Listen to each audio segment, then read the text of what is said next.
찬송 부르겠습니다. 찬송가 536장입니다. 536장 찬송 부르겠습니다.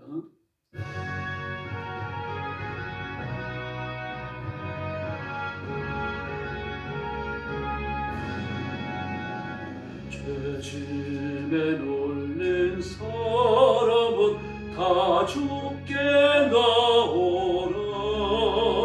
저 말씀 어지할 때에 평안 얻으리. 의지하세 의지하세 주 의지하세.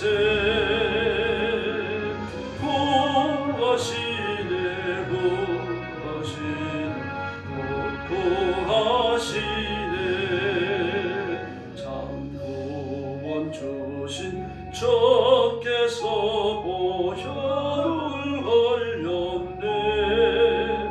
넌 같이 이게한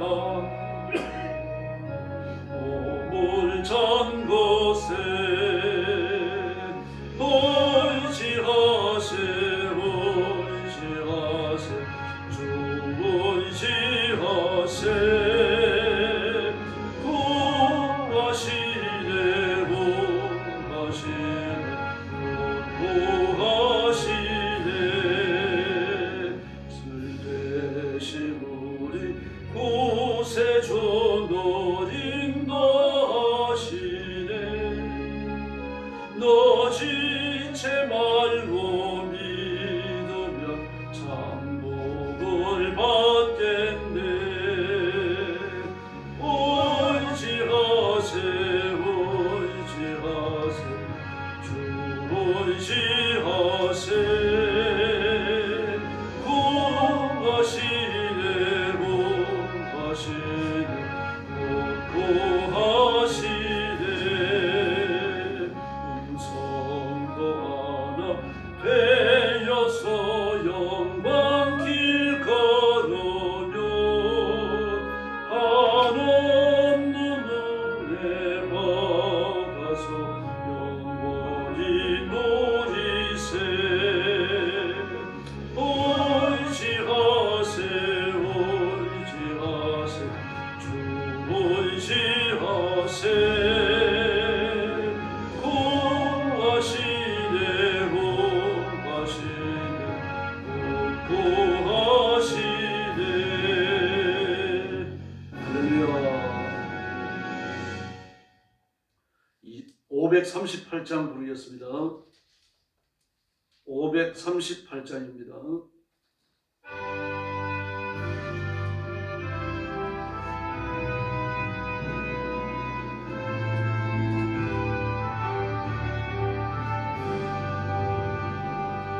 죄짐을 지고서 원하거든 내 마음속에 주 영접하며 새 사람 되기 원하거든 내 거절을 영접하라. 의심을 가버리고 거절을 영접하라. 만문 다 열어놓고 내 거절을 영접하라. 정결케 되기를 원하거든 내 마음속에 주 영접하며 생명수 마시기 원하거든 내 거절을 영접하라. 의심을 다버리고 거절을 영접하라. 만문 다 열어놓고 내 거절을 영접하라. 진실한 친구를 원하거든 내 마음속에 주 영접하라. 원하거든 내 거처를 영접하라. 허이심을 다 버리고 거처를 영접하라. 만문 다 열어놓고 내 거처를 영접하라. 즐거운 찬송을 하려거든 내 마음속에 주 영접하며 평안한 몸짓에 하려거든 내 거처를 영접하라. 허이심을 다 버리고 거처를 영접하라. 만문 다 열어놓고 내 거처를 영접하라. 할렐루야. 머리 숙여서 신앙 고백하겠습니다. 나는 전능하신 아버지 하나님 천지의 창조주를 믿습니다. 나는 그의 유일하신 아들 우리 주 예수 그리스도를 믿습니다. 그는 성령으로 잉태되어 동정녀 마리아에게서 나시고 본디오 빌라도에게 고난을 받아 십자가에 못 박혀 죽으시고 장사된 지 사흘 만에 죽은 자 가운데서 다시 살아나셨으며 하늘에 오르시어 전능하신 아버지 하나님 우편에 앉아 계시다가 거기로부터 살아있는 자와 죽은 자를 심판하러 오십니다. 나는 성령을 믿으며 거룩한 공교회와 성도의 교제와 죄를 용서받는 것과 몸의 부활과 영생을 믿습니다. 아멘. 우리 아버지 감사합니다. 거룩한 주일 이른 아침에 저희들을 주 앞으로 부르시고 엎드려 경배와 찬양을 드리며 하나님 앞에 영광 돌리게 해주시니 감사합니다. 오늘도 저희가 드리는 예배가 산제사 되어 하나님 앞에 상달되며 저희들은 제물처럼 하나님의 품에 연락되게 하여 주시옵소서. 오늘도 주 앞에 엎드린 성도들, 영상으로 예배에 참여하는 성도들 다 기억하시고 하나님께서 복 주시기를 원합니다. 오늘도 온 세상에 흩어져서 복음 전하는 신실한 선교사님들, 주의 종들, 사랑하는 성도들을 기억하시고 그 성교의 현장마다 하나님의 큰 은혜를 허락하여 주옵소서. 말씀을 통한 위로를 베풀어 주시고 기적을 통한 하나님의 권능이 나타나게 하여 주시옵소서. 예배에 참석하는 심령마다 안식과 화평을 누리게 하여 주시옵소서. 오늘 아침도 주의 성령께서 권능으로 임하여 큰 은혜 베풀어 주시기를 원하오며 예수님의 이름으로 간절히 기도 올리옵나이다. 아멘. 하나님 말씀 봉독하겠습니다. 마태복음 17장입니다.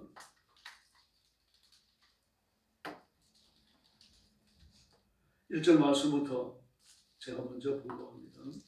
엿새 후에 예수께서 베드로와 야고보와 그 형제 요한을 데리시고 다른 높은 산에 올라가셨더니 그들 앞에서 변형되사 그 얼굴이 해같이 빛나며 옷이 빛과 같이 휘어졌더라.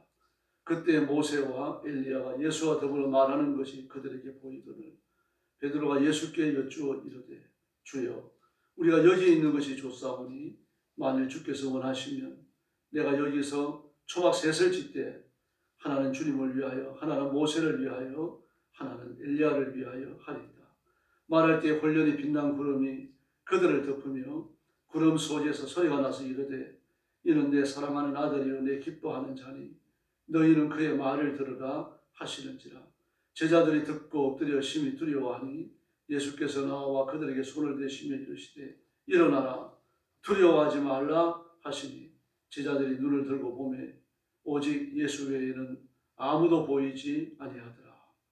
그들이 산에서 내려올 때 예수께서 명하여 이르시되 인자가 죽은 자 가운데서 살아나기 전에는 온 것을 아무에게도 이르지 말라 하시니 제자들이 물어 이르되 그러면 어찌하여 서기관들이 엘리야가 먼저 와야 하리라 하나이까. 예수께서 대답하여 이르시되 엘리야가 과연 먼저 와서 모든 일을 회복하리라. 내가 너희에게 말하노니 엘리야가 이미 왔으되 사람들이 알지 못하고 임의로 대우하였도다. 인자도 이와 같이 그들에게 고난을 받으리라 하시니 그제서야 제자들이 예수께 말씀하신 것이 세례 요한인 줄 깨달으니라. 그들이 우리에게 이르되 한 사람이 예수께 와서 꿇어 엎드려 이르시되 주여 내 아들을 불쌍히 여기소서. 그가 간질로 심히 고생하여 자주 불에도 넘어지며 불에도 넘어지는지라. 내가 주의 제자들에게 데리고 왔으나 능히 고치지 못하더이다. 예수께서 대답하여 이르시되 믿음이 없고 패악한 세대여, 내가 얼마나 너희와 함께 있으며 얼마나 너희에게 참으리요. 그를 이리로 데려오라 하시니라.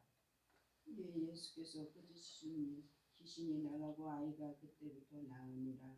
이때에 제자들이 조용히 예수께 나와 이르되 우리는 어찌하여 쫓아내지 못하였나이까. 이르시되 너희 믿음이 작은 까닭이니라. 진실로 너희에게 이르노니 만일 너희에게 믿음이 겨자씨 하나만큼만 있어도 이 산을 명하여 여기서 저기로 옮기지라 하면 옮겨줄 것이요 또 너희가 못할 것이 없으리라. 갈릴리에 모일 때에 예수께서 제자들에게 이르시되 인자가 장차 사람들의 손에 넘겨져 죽임을 당하고 제3일에 살아나리라 하시니 제자들이 매우 근심하더라. 가버나움에 이르니 반세기를 받는 자들이 베드로에게 나와 이르되 너의 선생은 반세기를 내지 아니하느냐.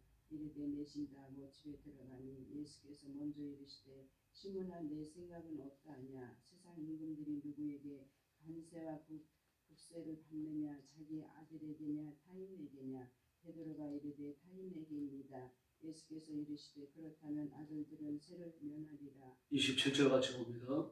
그러나 우리가 그들이 실족하지 않게 하기 위하여 내가 바다에 가서 낚시를 던져 먼저 오르는 고기를 가져 입을 열면 돈 한 세겔을 얻을 것이니 가져다가 나와 너를 위하여 주라 하시니라. 아멘.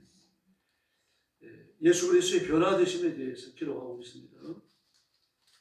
변화산에 올라가셔서 예수님께서 영광의 모습, 재림의 모습으로 변화되셨고, 그리고 내려오시니까 그 밑에 기다리고 있는 제자들과 또 아들이 악한 영에 눌려서 고통당하는 아버지가 기다리고 있습니다. 그래서 그들을 명령으로 치료해 주시고, 그리고 예수님은 다시 자신의 죽음과 부활에 대하여 예언하십니다. 처음 하시는 말씀은 아니죠. 근데 제자들에게 또 다른 충격을 줍니다. 그래서 그들은 몹시 슬퍼하더라 그렇게 말합니다. 그러므로 제자들은 예수님이 누구신지 아직 모르는 겁니다. 그분이 십자가 위에 죽으셔서 우리의 저주를 담당하셔야 된다는 사실에 대한 구속의 도리에 접근하지 못한 거죠. 이 놀라운 진리는 성령님이 오셔야 비로소 깨닫게 되는 겁니다. 그리고 24절 이하에서 예수님은 성전세를 내십니다. 그런데 예수님은 하나님이시죠. 우주의 주인이시고 사람들을 만드신 창조주이십니다. 또 사람들이 기도하며 경배하는 하나님이시죠. 그런데도 불구하고 성전세를 내십니다. 그렇게 이렇게 말씀하십니다. 27절에도 우리가 그들을 걸려 넘어지지 않게 해야 하리라고 말씀을 하죠.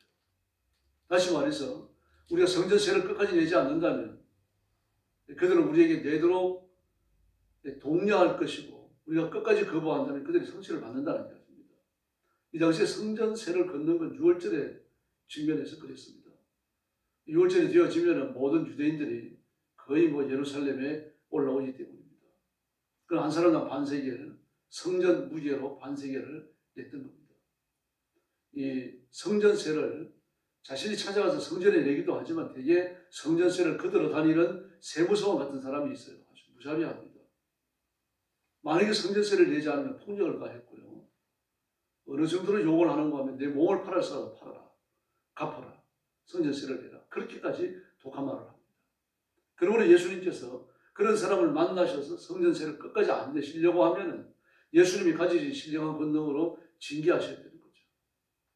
이런 일들이 예수님 머릿속에는 계산이 된 것이고 그리고 주의 평안을 위해서 성전세를 내십니다.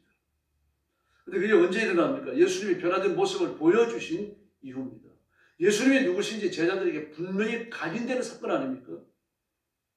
베드로와 야고보와 요한을 데리고 가셨는데 이 세 사람이 그 눈앞에서 일어났던 변화, 예수님께 일어났던 변화, 그걸 제자들이 분명히 얘기했을 거거든요. 그래서 2절 말씀에 보니까 그 모습이 변하였다라고 말합니다. 얼굴은 해와 같이 빛나고 옷은 빛과 같이 희게 됐다. 아주 투명하고 강렬한 빛으로 빛났던 겁니다. 그리고 모세와 엘리야가 나타나갖고 예수님과 대화를 나누는 거예요. 그러므로 죽음이 끝이 아니죠. 죽음의 무덤에 묻히는 걸로 끝나는 게 아니라 우리가 가야 할 천국에서 영생을 누리는 줄로 믿습니다. 거기 천국에 있던 모세와 엘리야가 예수님 앞에 부름을 받은 거죠. 그래서 대화를 나누시는 겁니다. 베드로가 이야기합니다. 예수님, 제가 초막 셋을 짓겠습니다. 예수님을 위해서, 모세를 위해서, 엘리야를 위해서. 여기서 살자는 이야기죠. 거기 살 이유가 어디 있습니까? 그럴 바에 천국에 가면 낫죠. 이 땅에 보낸 이유는, 아직 주님이 우리를 데려가시지 않는 이유는 해야 할 일이 있기 때문입니다. 일하라고 사명을 감당하라고 남겨두시는 겁니다. 우리의 사명이 끝나면 이 땅에서의 삶도 끝나는 겁니다. 우리 사명 중에 가장 중요한 건 누구에게나 주어진 것이 뭡니까? 하나님을 영화롭게 해드리는 겁니다. 우리가 말과 행동으로 주님 앞에 영광 돌리는 일들이 지속적으로 일어나야 합니다. 그러면서 이제 구름 속에서 소리가 들리는데 그냥 구름이 아니죠. 빛나는 구름, 쇠키납니다. 찬란한 광채에 휩싸인 구름이 나타났습니다. 그러므로 빛나는 구름, 희기는 양털보다 희죠. 그리고 찬란한 광채에 뒤덮여 있습니다. 그러면서 음성이 들립니다. 이는 내 사랑하는 아들이다. 나는 그를 좋아한다. 너희는 그의 말을 들으라. 그렇게 말씀하셨습니다. 막 그러고 나니까 사람들이 그 소리에 짓눌리는 겁니다. 하나님의 음성이잖아요. 하나님의 음성을 들으니까 그 소리에 눌리는 거죠. 위험 있는 소리. 하나님의 권위가 실린 소리인데 그 누가 꼿꼿이 서 있겠습니까? 그래서 얼굴을 땅에 대고 엎드렸다라고 말합니다. 납작 엎드리는 거죠. 개구리 잡아놓은 거와 똑같이 말입니다. 그리고 두려워합니다. 그때 예수님이 오셔서 손을 대시면서 일어나라, 두려워하지 말라. 일어나 보니까 아무도 없어요. 모세도 없고 엘리야도 없는 겁니다. 너희는 인자가 죽은 자 가운데서 살아난 부활의 때까지 이 일을 누구에게도 이야기하지 말라. 과연 말 안 했을까요? 기대하기 어렵죠. 네. 그리고 제자들과 세례 요한에 관하여 대화를 나누고 예수님께서 내려오시니까 그 사단이 벌어져 있었던 겁니다. 예수님은 변화산에 올라가셨고 그리고 제자들 밑에 남아있어요. 12중에 셋을 데리고 올라갔으니까 9이 남아있는 거 아닙니까? 근데 귀신이 눌려가지고 약한 영이 눌려가지고 뭐 불만 보면 뛰어들어가고 물만 보면 뛰어들어가는 그래 놔두고 죽는 거 아닙니까? 그런 아들을 둔 하나 아버지가 나온 거예요. 그러므로 누군가는 아들은 24시간 붙들고 있어야 돼요. 언제 무슨 일이 일어날지 모르니까요. 아니면 뭐 튼튼한 끈으로 묶어놓든지 묶어놓더라도 최대한 방편은 아니죠. 뭐 그런 상황이니까 뭐 집이 풍비박산 나는 거죠. 그래서 아버지가 찾아와서 그 제자들이 아이를 좀 고쳐주고 요청합니다. 그러니 뭐 자기 경험이 있잖아요. 12제자가 파송돼 나가가지고 악한 영들을 쫓아내고 막 병자를 고친 경험을 가지고 있으니까 우리가 해주겠다. 쉬운 일 아닙니까? 우리 9이나 있는데요. 그 달려 들어가지고 기도를 하고 예수님의 이름으로 명령을 하지만 꼼짝을 안 합니다. 그게 얼마나 민망스러웠겠어요. 좀 이상하잖아요. 어제는 됐잖아요. 그 지난번에 파송돼 나가가지고 전도할 때는 됐다는 얘기입니다. 악한 영들이 굴복하고 막 강렬한 역사가 일어나고 이런 것들을 말이죠. 이 됐는데 이제는 안 된단 말입니다. 근데 마침 예수님 내려오셔요. 아버지가 가서 부탁을 합니다. 선생님 뭐 하실만 하거든 우리 아들을 좀 고쳐주십시오. 그때 예수님 야단을 치십니다. 할 수 있거든이 무슨 말이냐. 믿는 자에게 능치 못할 일이 없느니라. 할렐루야. 그리고 간단한 명령으로 악한 영을 쫓아내시니까 그 청년은 정상적으로 이렇게 행동하게 되었습니다. 그 제자들이 놀라서 물어요. 선생님 우리를 왜 못했습니까? 그때 예수님이 이렇게 말씀하십니다. 너희 믿음이 적기 때문이다. 이 말씀과 함께 마가복음에 기록된 말씀이 있죠. 기도와 금식 외에는 이런 유가 나갈 수 없느니라. 근데 금식은 안 했죠. 금식 기간이 아니니까요. 또 이런 일이 일어날 걸 알고 늘 금식할 수 없잖아요. 기도를 하지 않았습니까? 근데 기도가 아니었다는 얘기죠. 기도인데 기도가 아닌 기도가 있다는 이야기입니다.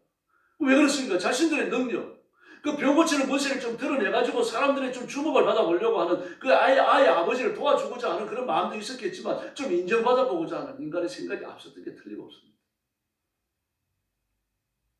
주님은 우리가 명령하실 때 이렇게 저렇게 역사하시는 우리 종이 아닙니다. 근데 그렇게 되어주시기를 원하죠. 병도 고쳐주시고 부자도 되게 해주시고 말입니다. 많은 사람들 앞에 내 이름을 더 좀 높여주시고 말이죠. 우리 아들들도 잘 되고 집안도 잘 되고 막 그렇게 되기를 원합니다. 하나님은 하나님의 일을 하시지 우리 일에 서포트가 되기 위해 계시는 분이 아닙니다. 근데 그런 걸 꿈꾸는 사람들이 있습니다. 그런 사람들 일생 동안 기도 응답 없습니다. 기도의 응답은 하나님이 일을 하려고 할 때 이루어지는 겁니다. 하나님의 영광을 드러내려고 할 때, 하나님의 권세가 나타나기를 바랄 때, 하나님의 통치를 선포할 때 그때 이루어지는 거죠. 내 이름을 드러내기 위해서 일어나는 기적은 없습니다. 예수님이 일으키신 기적은 표적이죠. 표적. 내가 메시아라는 표적입니다. 하나님이 살아계시며 하나님이 행하신다라고 하는 표적입니다. 사인입니다. 예수님의 기적입니다. 그래서 우리는 말씀으로 돌아와야 합니다. 성령 말씀에 근거한 믿음을 가져야 돼요. 내가 체험적 믿음을 가진다는 건 위험한 일이에요. 내가 체험한 믿음은 그냥 날 위한 것이지 다른 사람을 위한 건 아닙니다. 근데 내가 체험한 믿음, 내가 체험한 사실들을 다른 사람에게 그대로 가르치고 이야기하는 건 위험한 거예요. 객관적 진리는 성경밖에 없습니다. 나에게 이렇게 역사하신 하나님은 다른 사람에게 다르게 역사하실 수 있는 겁니다. 그래서 그리스도인은 성경에 능통해야 됩니다. 사도행전 18장 24절을 보면요. 알렉산드리아에서 난 아볼로라 하는 유대인이 에베소에 이르니 이 사람은 학문은 많고 성경이 능통한 자라고 그랬습니다. 성경이 능통한 자라. 바울도 이 손길에 의해가지고 아볼로의 손길에 의해갖고 교회 지도자로 서지 않습니까? 스펄전은 이런 말을 했습니다. 우리 핏줄 자체가 성경 말씀이 흐르는 관이 되어야 한다.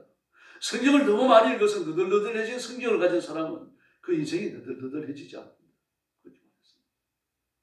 우리는 하나님의 말씀을 읽고 말씀의 지배 안에 들어가면 말씀이 우리를 지키실 줄로 믿습니다. 그러므로 이 시대의 죄로 오염되고 온갖 타락한 문화로 감염된 인간을 구원하는 것은 그리스도의 피밖에 없습니다. 그리고 이 사실을 증거하는 하나님의 말씀밖에는 없다는 얘기입니다. 인간이 티끌에서 태어나서 죽어 티끌로 돌아간다라고 하는 우연과 우연에 의해 가지고 계속 발전해 나가는 인간의 역사를 믿는 그 사람이 뭘 기대할 수 있겠습니까? 인간은 티끌에서 온 게 아니잖아요. 하나님의 형상이죠. 인간은 우연의 삶을 사는 게 아닙니다. 하나님의 섭리를 따라 사는 줄로 믿습니다. 이 사람들이 꿈꾸는 건 허공의 열매를 따겠다는 것과 똑같은 것입니다. 그러니 이런 사람들은 남아있는 삶이 현실밖에 없잖아요. 먹고 마시자. 사고 팔고 시집가고 장가가고 먹고 마시고 인생이 그거밖에 없습니다. 그러면 우리는 말씀에 집착해야 됩니다. 사람이 말씀을 갖고도 악하다면요. 말씀을 갖지 않았다고 하면 그 사람은 얼마나 더 악하겠습니까? 어거스틴은요. 개신교나 천주교에서 다 똑같이 성인이라고 부릅니다. 또 훌륭한 사람이었고 인격이 예수님 많이 닮았어요. 어느 날 그의 제자가 스승을 위해서 기도하다가 기도 중에 잠이 들었어요. 잠이 들었는데 천국 하나님이 전에 올라간 겁니다. 가서 보니까 하나님 보좌 옆에 딱 면해갖고 예수님 보좌처럼 그렇게 있는 건 아니지만 하나님 보좌 가까운 곳에 그 어거스틴의 보좌가 있는 겁니다. 깜짝 놀랐습니다. 이야, 우리 스승님은 천국에서도 하나님께 대접받는구나. 그리고는 이야기하는 겁니다. 전 스승님이 자랑스럽습니다. 왜 자랑스러워요? 스승님은 예수님을 가장 많이 닮았고 가장 큰 능력을 행합니다. 짐승들에게 설교를 해가지고 순복을 시켰으니까 대단합니다. 막 그런 설교하고 싶어 죽겠는데 설교자로 세우는 교회가 없습니다. 그래가지고 그냥 강가에 나가 설교를 했습니다. 그랬더니 물고기들이 모여들어서 그 설교를 들었다는 일은 아주 유명하죠. 그런 어거스틴이었어요. 그러니까 입에 말하도록 칭찬을 하니까 막 몹시 마음이 불편해가지고 이야기하는 겁니다. 나한테 그런 말 하지 마라. 나는 정말 악한 사람이다. 그랬더니 막 제자가 마음이 상하는 겁니다. 아니 스승님처럼 그렇게 훌륭한 분이 어떻게 악하다고 말합니까? 그랬더니 그것을 정색하라고 이야기하는 겁니다. 만약에 하나님이 내게 주신 은혜를 다른 사람에게 주셨다면 그 사람은 나보다 배나 더 훌륭한 사람이 됐을 거다. 그런 하나님의 은혜가 어떤 변화를 인간에게 일으키는지 분명히 알고 있었던 거죠. 하나님의 은혜가 아니면 자기는 아무것도 아니라고 하는 사실을 깨닫고 알고 있었던 겁니다. 다윗과 같은 사람이에요. 그 다윗은 왕이 되었을 때 저는 가난하고 궁핍합니다라고 엎드렸죠. 목동을 왕으로 만드신 하나님, 얼마나 큰 기적입니까? 그런 왕을 목동으로 돌려보내는 것이 더 쉬운 거죠.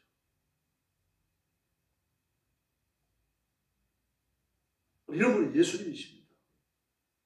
우리가 섬기는 구세주이시고 예수님을 의지하고 예수님을 따르고 예수님 앞에 엎드리면 우리 인생은 주님의 은혜로 충만할 줄로 믿습니다. 문제는 우리가 예수님보다 앞서가든지 예수님을 따르지 않기 때문입니다. 오늘 본문도 마찬가지 아닙니까? 예수님의 은혜를 입으러 온 사람이 뭐라고 말합니까? 선생님 무엇을 할 만하시거든. 하실 수 있거든. 그 수준입니다. 변호사에 올라가셔서 변화되셨을 때 제자들이 예수 베드로가 뭐라고 합니까? 주님 제가 여기다가 천막셋을 짓겠습니다. 초막셋을 짓겠습니다. 초막 지으라고 온 사람들이 아닙니다. 솔로몬이 성전을 지으려고 고민을 할 때 하나님께서 뭐라고 말씀하십니까? 이 온 세상이 내 발등상이다. 네가 집을 지은들 거기에 내 보좌를 놓기에 적합하겠느냐. 하나님을 용납할 수 있는 건 세상에 존재하지 않아요. 온 우주보다 크신 분이 하나님이십니다. 하나님이 얼마나 크십니까? 온 우주를 하나님의 섭리를 따라 운행하시고 다스리시고 이끄시는 분입니다. 모든 별들을 항성과 행성을 이름을 불러서 이끌어내시는 분입니다. 우리 하나님의 지성이에요. 발톱만큼도 복이 있습니다. 오늘 주일날 새벽도 하나님 앞에 나오셨는데 정말 잘하셨습니다. 예수님 앞에 힘을 다해 부르짖고 기도하고 하나님의 능력과 은혜를 구합시다. 그래서 우리가 그 능력으로 무장하고 마귀와 싸워 이기고 세상을 정복하고 하나님의 통치를 선포하는데 종자에 쓰임받는 귀한 일꾼들이 되시기를 예수님의 이름으로 축원합니다. 기도하겠습니다. 자비하신 아버지 은혜를 감사합니다. 오늘 주일 아침도 저희들을 주 앞으로 불러주시고 엎드려 경배와 찬양하며 하나님 앞에 예배하게 하셨으니 감사합니다. 이 시간 성령님 능력과 권능으로 임하셔서 저와 성도들을 사로잡아 주시고 입술의 강구와 주님께 상달되며 우리의 찬양이 하나님을 기쁘시게 해드리며 우리의 예배가 하나님 마음에 드는 살아있는 성도, 깨어있는 그리스도인 훌륭한 하나님의 종으로 주님 앞에 서는 시간 되게 하여 주시옵소서. 우리가 죄가 있을지라도 용서해 주시고 그리스도의 보혈로 씻겨 예수님의 형상을 다시 새롭게 하는 귀한 시간 되게 하여 주옵시기를 간절히 원합니다. 꼭 이루어야 하는 마음의 소원과 응답받아야 하는 기도 제목들을 가지고 왔습니다. 성도들을 만나시고 하나님의 기적을 허락하여 주옵소서. 우리가 부르실 때 우리 육성과 정욕이 무너지게 하시고 하나님을 바라보는 신령한 은혜, 새 능력, 새 권능이 충만케 하여 주시옵소서. 자비하신 하나님 아버지, 사랑하는 성도들 가정에 복을 주시고 그리고 온 성도들이 하나님의 큰 은혜 속에서 날마다 하나님과 동행하는 기쁨과 승리를 누리게 하여 주시옵소서. 그러한 주일을 주셔서 감사합니다. 성도들이 빠짐없이 주 앞에 나와 예배하는 하루가 되게 하시고 하나님을 높이며 하나님을 영화롭게 해드리며 하나님의 말씀과 권능에 붙들리는 시간 되게 하여 주옵소서. 교회는 은혜로 충만하게 하시고 부흥하며 번성하는 복을 허락해 주시옵소서. 오늘 새벽도 기도의 새 능력 부어주시기 원하오며 예수님의 이름으로 간절히 기도 올려옵나이다. 아멘. 주기도 드리겠습니다. 하늘에 계신 우리 아버지, 아버지의 이름을 거룩하게 하시며 아버지의 나라가 오게 하시며 아버지의 뜻이 하늘에서와 같이 땅에서도 이루어지게 하소서. 오늘 우리에게 일용할 양식을 주시고 우리가 우리에게 잘못한 사람을 용서하여 준 것 같이 우리 죄를 용서하여 주시고 우리를 시험에 빠지지 않게 하시고 악에서 구하소서. 나라와 권능과 영광이 영원히 아버지의 것입니다. 아멘. 합심해서 기도하겠습니다. 자비하신 아버지 감사합니다. 오늘 아침도 주의 인도하심을 받고 주 앞에 하나님 앞에 영광 돌리며 하나님 은혜를 사랑하여 드리고 하나님께서 은혜 주시기를 기다리는 사랑하는 성도 주시옵소서. 주의 손을 안수하시며 하늘의 복을 허락하여 주옵시고 우리의 심령이 새로워지게 하시고 우리 날마다 하나님의 은혜로 충만하고 하나님의 불만 영상을 우리 하나님 역사하여 주옵시고 간절히 바랍니다. 자비하신 하나님 아버지 은혜 주시기를 바랍니다. 능력과 권능으로 역사해 주시기를 바랍니다. 은혜의 손으로 만져주시기를 바랍니다. 하늘의 복을 주시기를 바랍니다. 하늘의 권능을 허락해 주옵시고 빈방으로 돌아가는 성도를 인도하시고 기도의 응답받고 하나님의 역사를 하나님의 지시를 받고 하나님의 뜻을 깨닫고 일어서게 하여 주시옵소서.